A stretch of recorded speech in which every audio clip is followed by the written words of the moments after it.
अल्हम्दुलिल्लाह वस्सलातु वस्सलामु अला रसूलिल्लाह। माल तिजारत जे अंदरि ज़कात जे मुतालिक़ हिकिड़ो सुवालु आयो आहे। सुवाल इन लेवल जो आहे, हिकिड़े शख़्स ज़मीन ॻीणे, ज़मीन गिने जो मक़सदु सिर्फ़ु ले वेच जो आहे। कॾहिं मौक़ो मिलंदो त इन ज़मीन खे आऊं ख़ासे भाव में फ़रोख़्त कंदुसि, विकिणंदुसि, त इन मथे ज़कात आहे कि न आहे, इन लेवल जो सुवाल ग्रुप आपको मसाइल और उनका हल इन ग्रुप जे तवसल से मूं ते पुॻो आहे। ज़कात जिनी मुंदे में जाए मशहूर चार आहिनि। मवेशी में ज़कात आहे, ॿई खेती ऐं बागायती खेती आहे, जे आम कठोर आहे, जेकी अनाज खेती में ज़कात आहे ॿ। टियों मुंदो सोन चांदी अने कैश, वो हीरे जवाहरात वग़ैरह जेके हुअनि था, तंहिंमें सोन चांदी मेन, दीनार दिरहम, तंहिंजे अंदरि ज़कात। चौथो मुंदो आहे माल तिजारत, तंहिंजे अंदरि ज़कात। त हाणे ही भाउ जेको खेत्र ॻीणो हुयो, प्लॉट ॻीणो हुयो, ही प्लॉट पिंड जी रिहाइश जे मकान लाइ ॻीणो हो त वांदो न आहे, अथवा इन में पिंड जे माल जो की वाड़ो बनाईए का तबेलो बनाईए त वांदो न आहे, कोई ज़कात न आहे। अने जेकॾहिं इहा ज़मीन खेत्र एतिरे लाइ ॻीणो हुजे, ऐं मुंहिंजी वावणी कंदुसि, खेती बाड़ी कंदुसि, त इन मथे ज़कात न आहे। खेती बाड़ी जो जेकी अनाज निकिरंदो तंहिं मथे ज़कात रही। पण ज़ाहिर आहे जे तिजारत लाइ ॻीणो हुयो, तिजारत लाइ वाण ॻीणो हुयो, वाण सुवारी लाइ ॻीणो हुयो त वांदो न आहे। ई वाण जेकॾहिं भाड़े में हले थो या लोडिंग में हले थो त वांदो न आहे।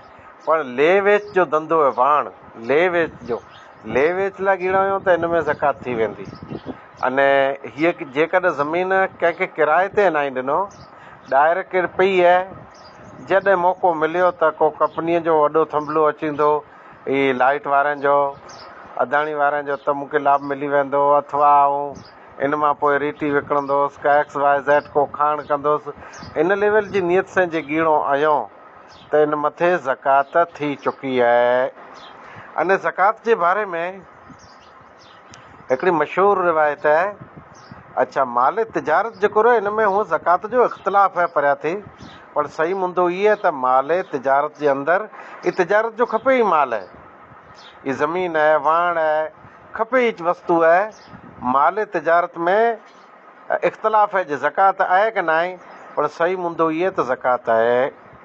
हिकिड़ी रिवायत अचे थी अबू दाऊद, तिरमिज़ी, नसाई, इब्न माजा, मुस्नद अहमद वग़ैरह में ताजिर पिंड जो बयानु कयो त आप सल्लल्लाहु अलैहि वसल्लम असांखे हिकिड़ो सुहिणो अने प्यारो नालो ॾिनो ताजिर करे, जॾहिं त असीं इन ताजिर नां थी पहिला समासिरा करे मशहूरु हुआसीं, जेको ना असांखे पसंदि न हो।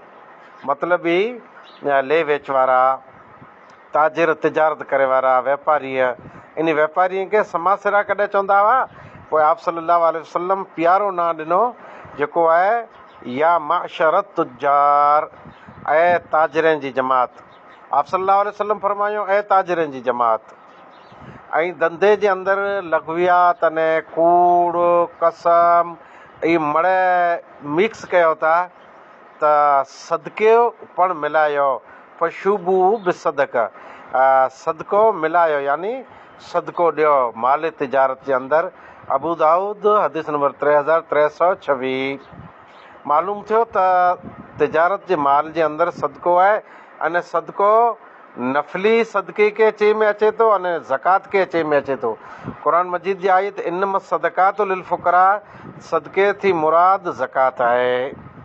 ॿई हदीस अचे थी त आप सल्लल्लाहु अलैहि वसल्लम कान यअमुरु न अन नुख़रिज सदका मिनल लज़ीना उद्दु लिल बय, असीं उन माल मां सदको कढूं यानी ज़कात ॾियूं जेको तिजारत लाइ करे माल आहे, माल तिजारत। त आप सल्लल्लाहु अलैहि वसल्लम कान यअमुरु न हुकुम ॾींदा हुआ। अबू दाऊद जी रिवायत आहे, अमूक चवनि त इहा रिवायत ज़ईफ़ आहे। शेख नासिरुद्दीन अलबानी रहमतुल्लाह अलैह ज़ईफ़ चयो, जॾहिं त शेख इब्न बाज़ जो कौल मशहूर है नूरुन अला दर्ब जे अंदर, त इहा रिवायत इन दर्जे ते पुॻी जे इन जा ॿिया शाहिद आहिनि। ॿी रिवायत शाहिद है जेको इन रिवायत खे तक़वियत ॾिए थी। नाफ़े मौला इब्न उमर से रिवायत है सही सनद से, जेको रिवायत हाफ़िज़ इब्न हजर अस्कलानी पिंड जी दराया में, इमाम शाफ़ी अल जे अंदर, इमाम बहकी सुनन अल कुबरा में, इमाम इब्न हज़म अल मुहल्ला में, इमाम नववी रहमतुल्लाह अलैहि अजमाइन अल मजमू जे अंदर ज़िक्र कयो हुयो अन इब्न उमर लैस फिल उरूज़ ज़कातन, माल तिजारत में ज़कात नाई इल्ला माकान लित तिजारा, मगर ई माल सामान जेकॾहिं तिजारत लाइ करे आहे त इन जे अंदरि ज़कात आहे। अलगर्ज़ सुवाल थोरो लंबो थी वञे थो। तिजारत जो जेकी माल रहियो, इहा ज़मीन आहे, गाॾी आहे, मकान आहे, कोई पण तिजारत जो सामान रहियो, अने ही सामान तिजारत वारो दुकान जे अंदरि पियो वग़ैरह वग़ैरह, त माल तिजारत जे अंदरि ज़कात आहे। वाख़िर दावाना अल्हम्दुलिल्लाहि रब्बिल आलमीन।